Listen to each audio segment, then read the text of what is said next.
7 দিনের অনাহারে কাতর অসহায় বৃদ্ধ মা বাবার পাশে দাঁড়ালো পটুয়াখালী জেলা ছাত্রদল। পটুয়াখালীর ছোট বিঘা ইউনিয়নের ফুলতলা গ্রামে যেন এক করুণ জীবন্ত চিত্র। 7 দিন ধরে অনাহারে শয্যাশায়ী অসহায় বৃদ্ধ মা বাবা। না আছে সংসারের আলো, না আছে ভরসার পুত্র সন্তান। নদী ভাঙনে ভেসে গেছে তাদের সুখের সংসার, ভেঙেছে স্বপ্ন, ভেঙেছে আশ্রয়। কখনো দিনমজুরের কাজ করে স্ত্রী মমতাজ বেগমকে নিয়ে সংসার চালাতেন আব্দুল গনি, কিন্তু আজ তিনি নিজেও অসুস্থ, আর স্ত্রী ভাঙা পায়ে শুয়ে আছেন ভাঙাচোরা ছোট্ট ঘরে। অভাব আর অনাহার যেন তাদের একমাত্র সঙ্গী। ঠিক এমন অসহায় সময় সাহায্যের হাত বাড়িয়ে দিয়েছে পটুয়াখালী জেলা ছাত্রদল। বিএনপির ভারপ্রাপ্ত চেয়ারম্যান তারেক রহমানের নির্দেশে জেলা ছাত্রদলের আহ্বায়ক মোহাম্মদ শামীম চৌধুরী ও সদস্য সচিব মোহাম্মদ জাকারিয়া আহমেদের উদ্যোগে পৌঁছে দেওয়া হয় 1 মাসের খাদ্য সামগ্রী, ঔষধ ও চিকিৎসা সেবা।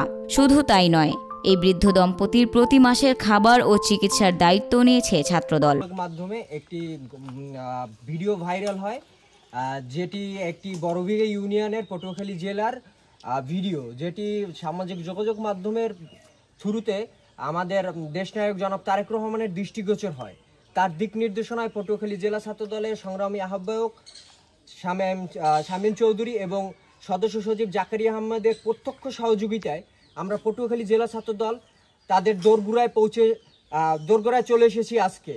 তাদের জন্য আমরা খাদ্য সামগ্রী, চিকিৎসা সহায়তা ও ঔষধ সরবরাহ করব এবং এই উদ্যোগ প্রতি মাসেই অব্যাহত থাকবে। পটুয়াখালী জেলা ছাত্রদল প্রত্যেক মাসে তাদের খাদ্য সামগ্রী এবং চিকিৎসা সহায়তা সহ ঔষধ সবকিছু তাদের দোরগোড়ায় পৌঁছে দিবেন, এই আশ্বাস আমরা ব্যক্ত করছি পটুয়াখালী জেলা ছাত্রদলের পক্ষ থেকে। আমাদের এই উদ্যোগ শুধুমাত্র নৈতিক ঋণ পরিশোধের জন্য।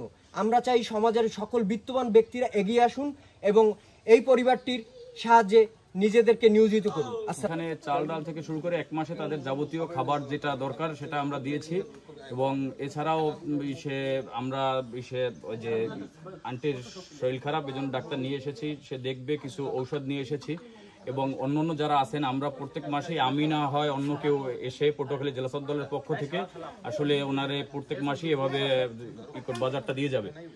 এছাড়াও অন্যান্য যারা আছেন তারা অবশ্যই এরকমের অসহায় পরিবারের পাশে এগিয়ে আসবেন। আমরা সকলে মিলেমিশে সাম্য, মানবিক এবং আগামীর স্বপ্নের বাংলাদেশ বিনির্মাণে হাতে হাত রেখে এগিয়ে যাব।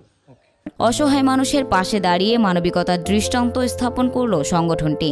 উপস্থিত ছিলেন জেলা ছাত্রদলের নেতৃবৃন্দ মোহাম্মদ মেহেদি হাসান রাকিব, মোহাম্মদ মাসুম বিল্লাহ, ডাক্তার তানভীর মাহতাব, মোহাম্মদ নাজমুল ইসলাম, মোহাম্মদ আরিফুর রহমান নিপু সহ বড়বিঘাই ও ছোট বিঘাই ইউনিয়নের ছাত্রদল নেতারা। অনামিকা আক্তার, নিউজ টাইমস।